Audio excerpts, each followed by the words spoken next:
Alright, welcome back MVP Road Car, and today we are taking a full in-depth look at one of the most talked about retro comebacks in the automotive world, the 2026 Volkswagen Karmann Ghia. This is not just a rebadged concept or a nostalgia gimmick. This is Volkswagen taking one of its most iconic designs from the past and reshaping it into a modern grand touring coupe with real performance, real technology, and real attitude. So, let's break down everything you need to know: the exterior styling, the interior experience, the performance options, and of course the expected pricing and who this car is really meant for. From the outside, the 2026 Karmann Ghia immediately captures the attention of anyone who knows the original Type 14 model from the 1950s and 60s. The shape is familiar, but reinterpreted for the modern era. You still get the low-slung coupe stance, the curving shoulder line, and the elegant tapered rear end, but everything is sharper, more sculpted, and more aggressive. The body panels are tighter, the proportions wider, and the wheel arches punch out with a more confident, athletic profile. Instead of old-school chrome trim, Volkswagen now uses brushed metal accents and hidden aero channels that help airflow without ruining the classic look. The front end is smooth and minimalist, with a slim light bar that stretches the width of the car and integrates with round LED headlight elements. A clear tribute to the round lamps of the original Ghia, just executed with modern lighting tech. The lower bumper is designed with active aero flaps that open for cooling under performance driving and close at cruising speeds to improve drag efficiency. From the side, you immediately notice the flush door handles, the frameless glass, and the coupe's tight roofline, which gives it a premium European sports tourer silhouette rather than a mass-market hatchback. Move to the rear and the design stays just as clean. Integrated spoiler lip, full-width taillight bar with animated turn signals, and a sculpted rear bumper that hides all exhaust outlets on combustion models and stays completely smooth on the electric versions. The wheel options start from retro-inspired 18-inch spoke designs and go all the way up to 20-inch performance wheels, depending on trim. The stance is low, wide, and emotional, exactly what a modern reinterpretation of a classic should look like. Inside the cabin, Volkswagen goes for a fusion of vintage simplicity and 2026 technology. The dashboard has a wraparound shape like the classic Ghia, but is finished in soft-touch leather with contrast stitching instead of plastic. The main gauge cluster is fully digital, but it uses analog-inspired dials and fonts, so you still feel like you're in a sports car, not a tablet on wheels. The center screen is large, but not ridiculously oversized. Volkswagen purposely avoided the trend of massive dash iPads to keep the interior feeling more like a driver's cockpit and less like a tech showcase.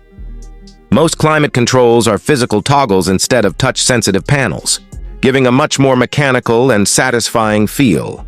Seats are low, sporty, and well-bolstered, with optional quilted leather patterns for buyers who want a luxury retro look. The driving position is classic coupe, legs forward, steering wheel close to the chest, and visibility focused on the road ahead. The rear seats are technically usable, but realistically they are for children, short trips, or extra luggage. This is a 2+2 grand tourer, not a family sedan. The trunk, however, is surprisingly useful for a coupe, and the EV version even gets bonus front storage thanks to the lack of an engine.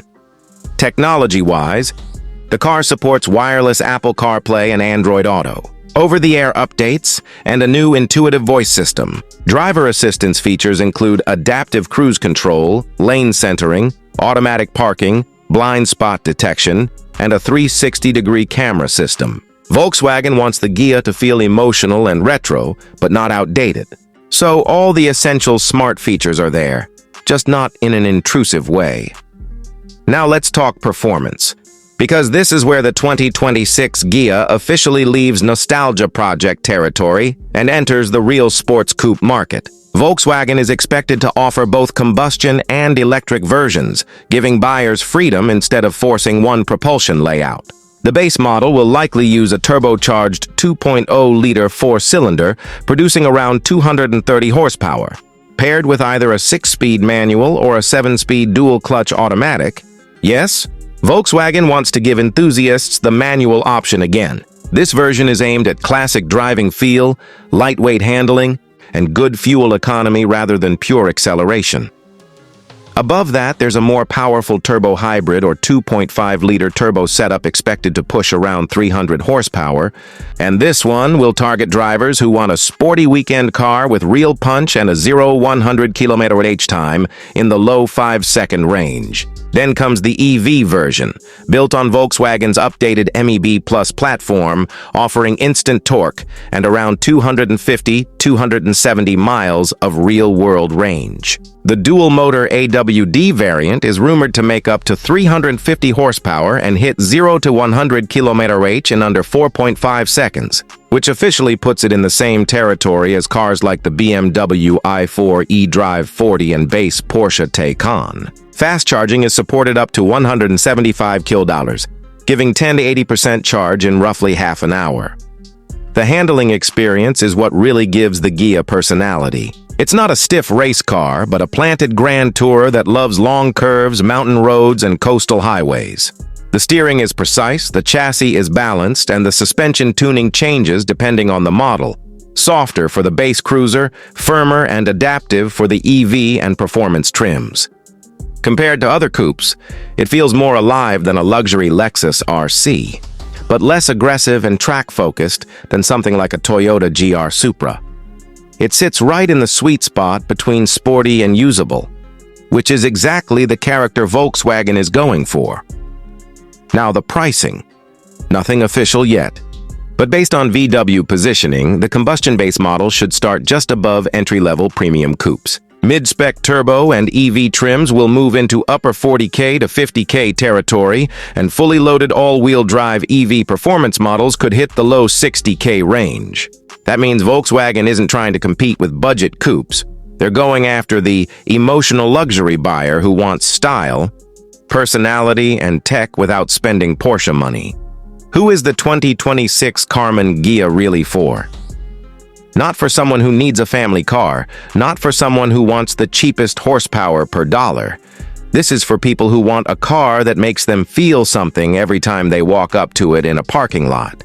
It's for enthusiasts who want retro character without retro mechanical problems. It's for drivers who want a Sunday coastal road trip machine, or a stylish city coupe that stands out in a world full of SUVs and crossovers. And it's for people who appreciate design as much as performance. To wrap this up, the 2026 Volkswagen Karmann Ghia is one of the rare retro revival cars that doesn't just copy the past, but evolves it. The exterior pays tribute without being a costume. The interior blends classic design with modern tech without feeling gimmicky. The performance options give buyers real choice, not just marketing hype. And the pricing places it in a segment where emotion, individuality, and style matter just as much as numbers.